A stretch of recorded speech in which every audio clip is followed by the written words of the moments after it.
அனைவருக்கும் இனிய வணக்கம். நான் உங்கள் மதுரை ராமகிருஷ்ணன். இந்த நாளை மட்டுமல்ல, எல்லா நாளையும் இனிமையாக மாற்றுவது எப்படி? நாம் வாழக்கூடிய வாழ்க்கையை அர்த்தமுள்ள வாழ்க்கையாக வாழ்ந்து விட மாட்டோமா? நல்ல வாழ்வியல் முறைகளை நாம் பின்பற்றி விட மாட்டோமா? இந்த நாளை இனிய நாளாக கொண்டாடி விட மாட்டோமா என்கிற மிகப்பெரிய முயற்சி தான் இந்த நிகழ்ச்சியினுடைய மாபெரும் நோக்கம்னே சொல்லலாம். அது எப்படி சார் இந்த நாளை மட்டுமல்லாமல் எல்லா நாளையும் கொண்டாடத்தக்க நாளாக மாற்றுவதுன்னா, இந்த பூமி இருக்குல்ல சார், இந்த பூமி நமக்காக மட்டும் படைக்கப்படவே இல்லை.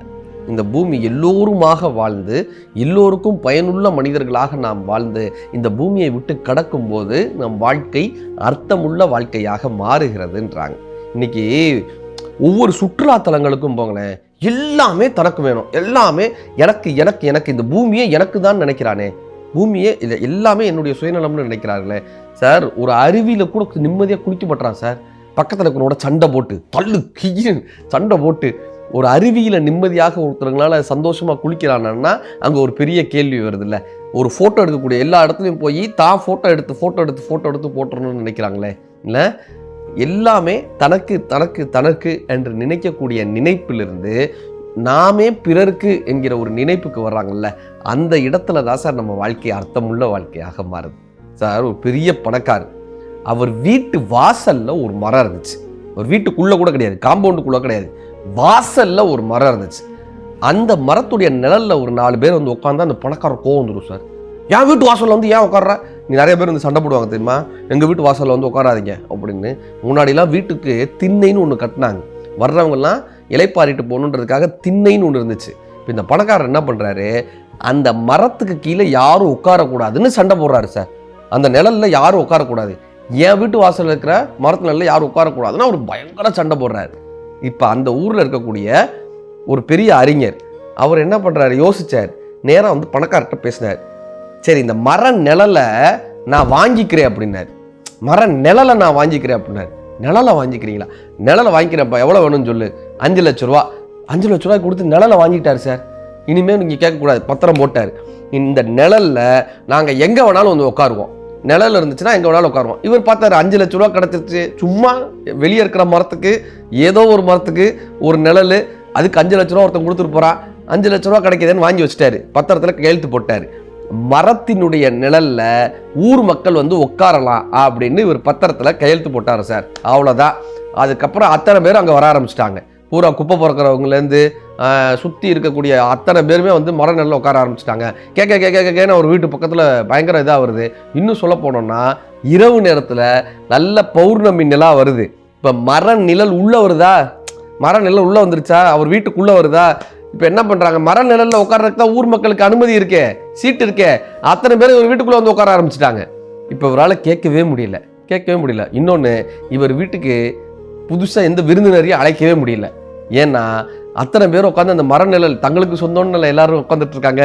இப்போ இந்த பணக்காரன் நினைச்சாரா, சாதாரண ஒரு பேராசையினால, சாதாரண ஒரு சுயநலத்தினால ஒரு பத்திரத்தில் ஒரு 5 லட்ச ரூபாய்க்கு கையெழுத்து போட்டு கடைசியில் அவர் வீட்டில் அவரே இருக்க முடியாமல் வீட்டை காலி பண்ணிட்டு போனாருன்னு ஒரு அற்புதமான ஒரு கதை வரும். இதுக்கு அவர் என்ன பண்ணியிருக்கலாம், எங்கள் வீட்டு மரநிழல்ல நல்லா இன்னொரு 4 மரத்தை வச்சு விட்டுருந்தாருன்னா அது ஊருக்கும் நன்மையாக அமைஞ்சிருக்கும் இல்லையா. நம்ம என்ன நினச்சிடறோம், இந்த பூமியே, இந்த பிரபஞ்சமே, இந்த உலகமே நமக்காக படைக்கப்பட்டது மட்டும்தான் நினச்சிட்டு இருக்கோமே தவிர, நாம் இந்த பூமிக்காக படைக்கப்பட்டவங்க, நாம் இந்த மனிதர்களுக்காக படைக்கப்பட்டவங்கன்னு நினைக்கும் போது தான் இந்த வாழ்க்கை அர்த்தமுள்ள வாழ்க்கையாக நகர்த்த முடியும் சார். இந்த உடம்பு நம்மளோடதுன்னு நாம் நினைக்கிறோம், கரெக்டாக? இந்த உடம்பு நம்மளோடதுன்னு நாம் நினைக்கிறோம். கழுகும் நரியும் நம்மளோடதுன்னு நினைக்குமா நம்மளை பார்த்துட்டு? புரியுதுன்னா, இந்த உடல் எமது என்று நாம் நினைக்கிறோம், கழுகும் நரியும் தமது என்று தாம் நினைக்குமா.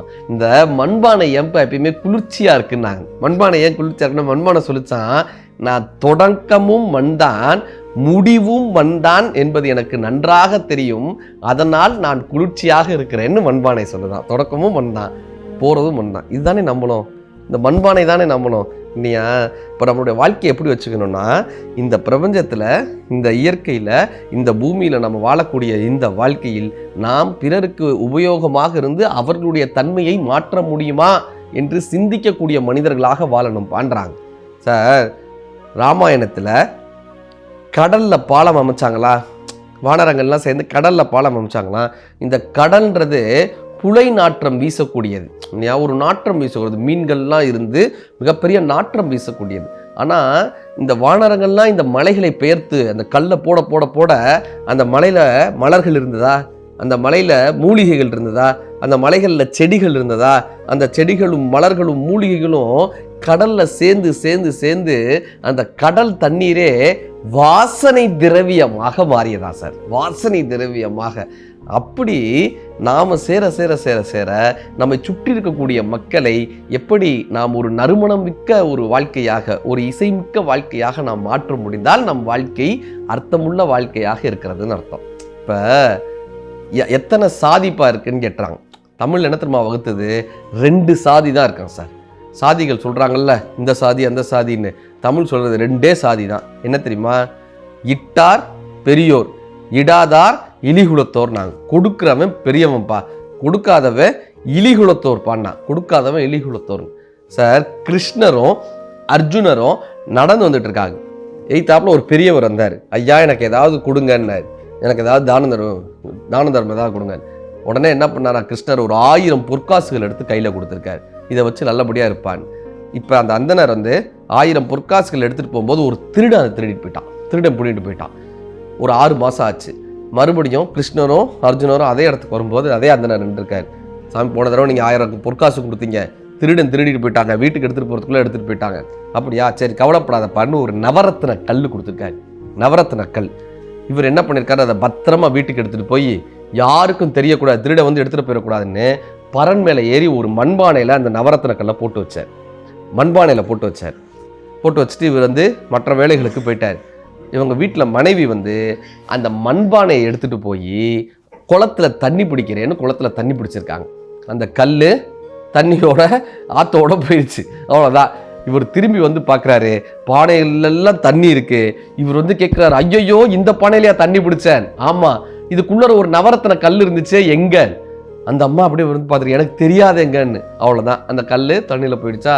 இன்னொரு 3 மாதம் கழிச்சு மறுபடியும் இதே அந்தனர் அதே பாதையில் கிருஷ்ணர்கிட்டையும் அர்ஜுனனும் அதே மாதிரி வரும்போது கேட்குறாரு, ஒரு வாட்டி 1000 பொற்காசுகள் கொடுத்தீங்க, ஒரு திருடன் தூக்கிட்டு போயிட்டான். 2வது தடவை ஒரு நவரத்ன கல் கொடுத்தீங்க, அது தண்ணியில் விழுந்துருச்சு. நீங்கள் தான் கிருஷ்ணா காப்பாற்றணும், இப்போ ஏதாவது கொடுங்க. இப்போ இந்த கிருஷ்ணர் என்ன பண்ணாராம், இப்படியே பார்த்துருக்காரு. இப்போ என்கிட்ட பெருசாக எதுவும் இல்லைன்னு சொல்லி ஒரு 2 வராகன்கள், ஒரு 2 செப்பு காசு மட்டும் கொடுத்துட்டு போயிட்டார். இப்போ இவர் கொடுத்தது 2 செப்பு காசு தானா? இவர் என்னடா பண்ணலான்னு பார்த்தாரு. பக்கத்தில் ஒரு மீன் கடை இருந்தது.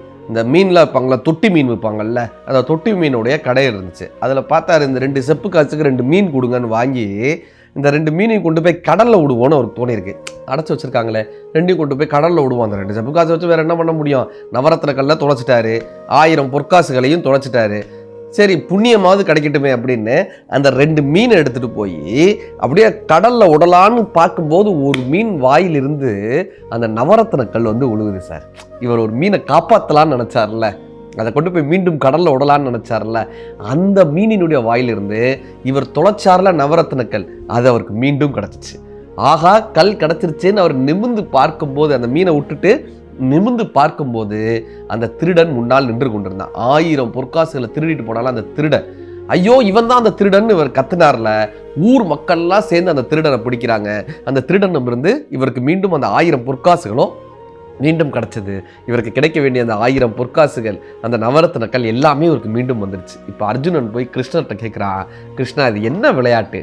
இது என்ன விளையாட்டு? நீ தான் 1000 பொற்காசுகள்லாம் கொடுத்த, திருடிட்டு போனான்.